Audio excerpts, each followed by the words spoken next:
on turn 4, and previously you've played 2 ruby cards, which is the red, you'll then have 2 threshold for red, and say you've also played 2 blood, you'll then have 2 blood threshold, and in total you'll have 4 resources to play with. Now, you don't have to tap anything or whatever, as long as you've got those resources ready. So say it's the start of your turn, you've got the 4 resources, you've met this threshold here, you can then play that card. Now, if you had a card that was, for example, 2 cost, 1 threshold in the same situation, you'll then, and you've got another one, you can play them both.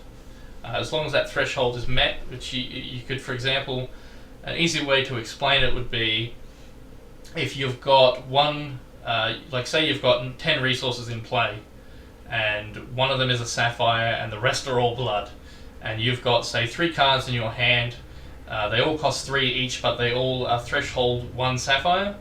Because you've only got 1 sapphire in play, like resource, but because you've still met that threshold on that card, on all 3 cards, then you can still play all 3. So you'll use the 9 resources to play them, and then you'll still be able to put them into play. So that's a unique thing to Hex in compared to Magic. Anything you want to add?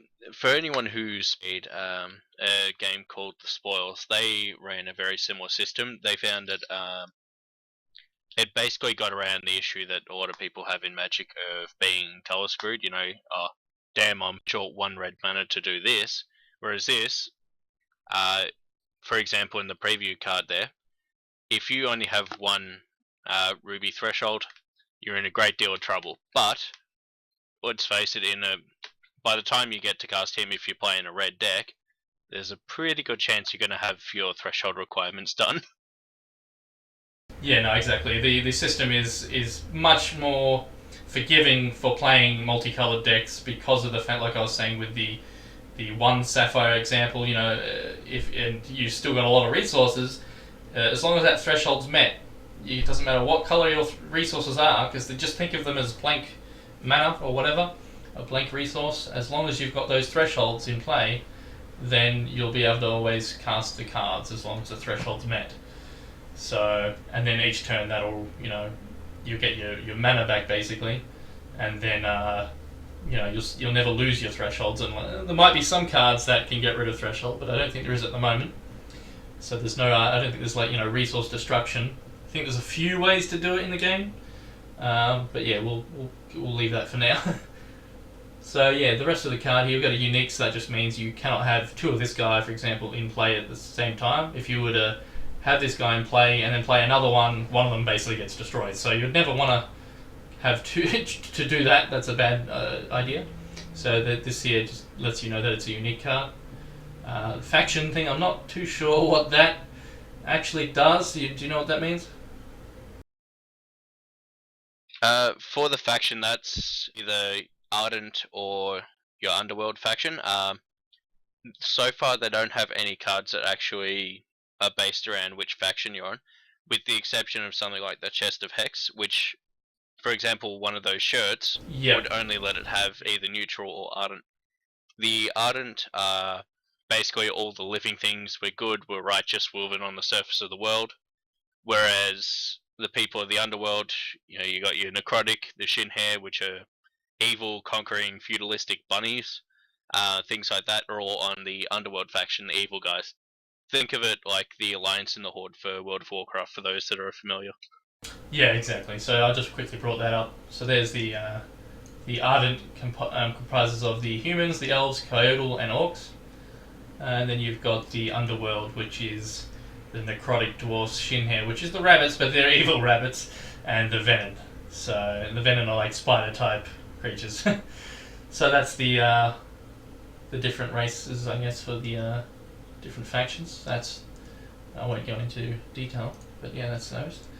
So yeah, okay. That with the, for example, that was a good point with the Chest of Hex. If you only wanted to get with that card, you know, doing its random creatures, you can make it give you just the ones from Ardent. Or so if you're running an Orc deck, you might want to set it so it does the Ardent, for example, so you can hopefully get more Orcs.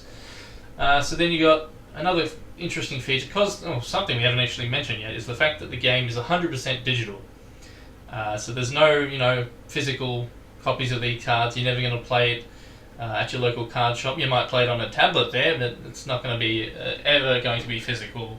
Buying some packs at the store and all that sort of stuff is 100% digital. But that, in my opinion, is a very good thing because it's opened up basically the game to all sorts of crazy ideas and things you can't do in a physical game. The game can keep track of.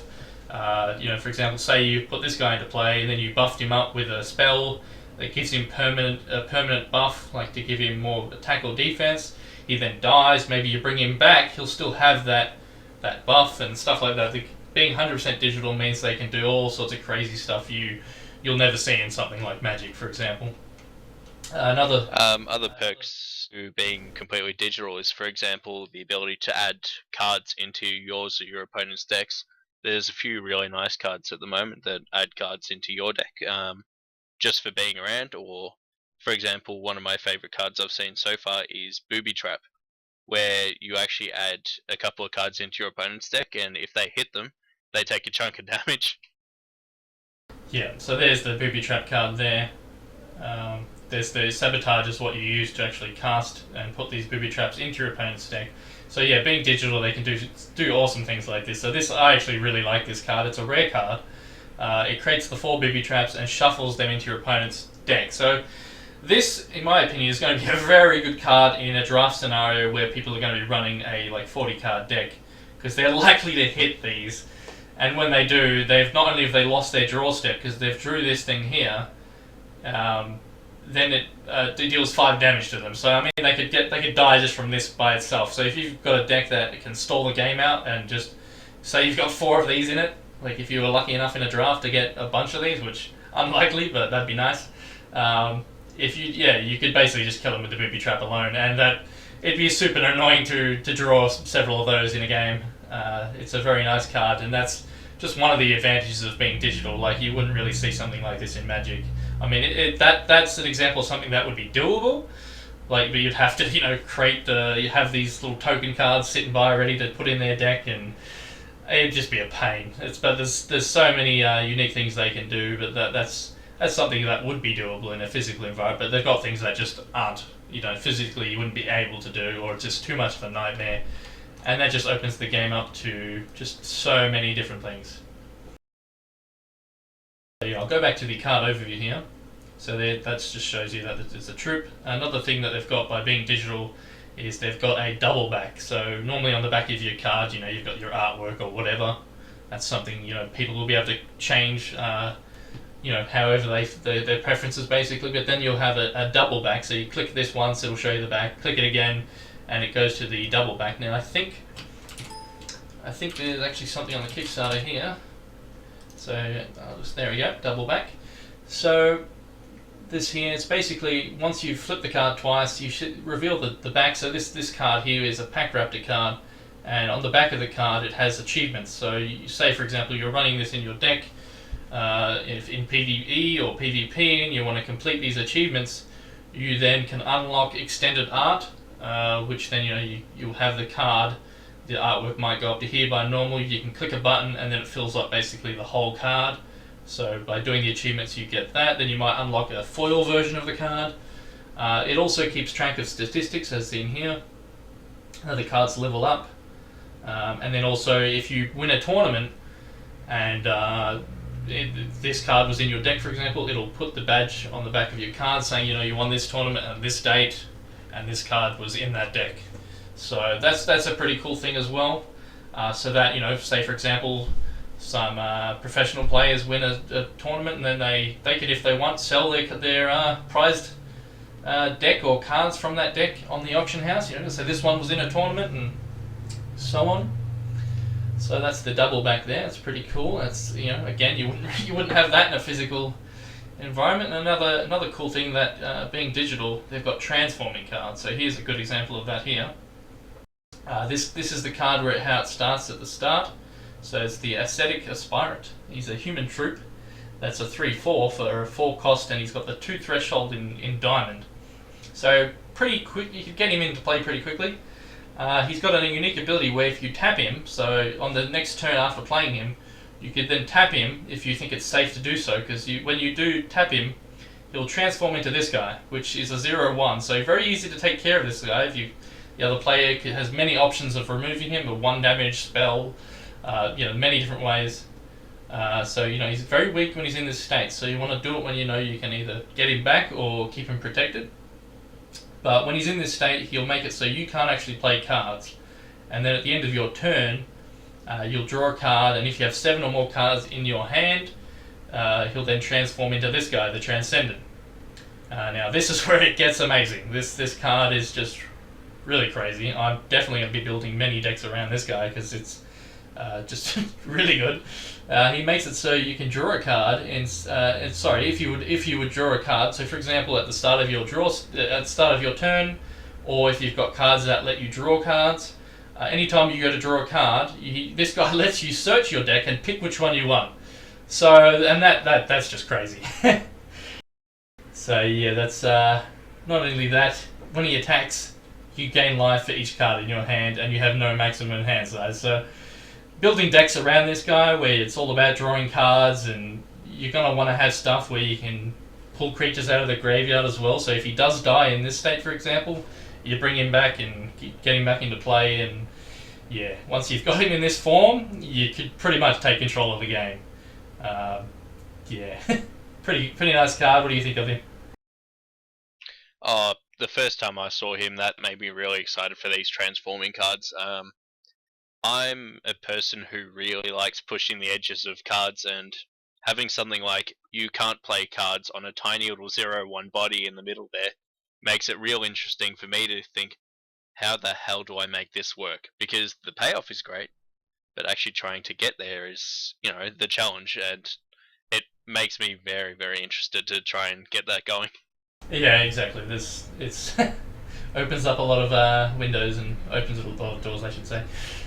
So yeah, you've got many different. Like, I don't think have they revealed any? Oh, there's been a few other transforming cards they've shown, but I think they're probably going to keep most of them under wraps, so it's a surprise for everyone. Because they have only revealed, I think it's what, around 200 and something cards for being revealed so far, and there's going to be 350 or so PvP cards. Probably around, I think they said more than 400 PvE cards to collect and all that sort of good stuff. So yeah, let's just quickly go through their Kickstarter page. So there's a bit of stuff about Cryptozoic here. So they normally been responsible for popular board games, as you can see here. They've been responsible. They did actually do the WoW TCG. They're probably best known for that recently, I guess. Corey Jones, the CCO of Cryptozoic, was the one who came up with the idea for the World of Warcraft TCG. And yeah, so they definitely know what they're doing when it comes to card games. Let's see what else they got in here. So they had a whole bunch of stretch goals and stuff, Kickstarter. Got some more examples down here of cards. So here's another one that's a PvE only card, denoted by the orange symbol down here. The different colours you have, you've got white, which is a common.